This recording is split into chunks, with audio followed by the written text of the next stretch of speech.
నువ్వు స్తుతించకుండా వాడు నిన్ను అడ్డగిస్తుంటాడు, నువ్వు ఆరాధించకుండా వాడు నిన్ను అడ్డగిస్తుంటాడు. అది బోధల ద్వారా కావచ్చు, కొంతమంది మాటల ద్వారా, వెటకారాల ద్వారా కావచ్చు, లేదా కొంతమంది ఫీలింగ్స్ ద్వారా, సిగ్గులు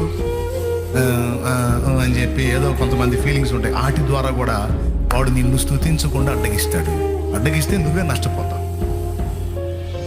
నా ఆడి ప్రేరణకు లొంగు మాకు. పరిశుద్ధాత్మ ఎప్పుడు కూడా స్తుతిని కోరుకుంటాడు, స్తుతించమని నిన్ను ప్రోత్సహిస్తుంటాడు, ఆరాధించమని నిన్ను రేపుతా ఉంటాడు. గుర్తుపెట్టుకొని ఇది వాడుక చేసుకోండి, అలవాటు చేసుకోండి. ఎప్పుడు స్తుతించటం, స్తోత్రించటం, ఎప్పుడు మన నోట స్తోత్ర ధ్వానాలు ఉండటం అనేది మంచి అలవాటు. కొంతమందిని చూస్తాను భక్తి పనులని, వాళ్ళు ఎప్పుడు చూసినా సరే స్తోత్రం ప్రభా, అయ్యా నీకు వందనాలయ్యా అనుకుంటా దేవుని సన్నతించుకుంటూ పనులు చేసుకుంటుంటారు.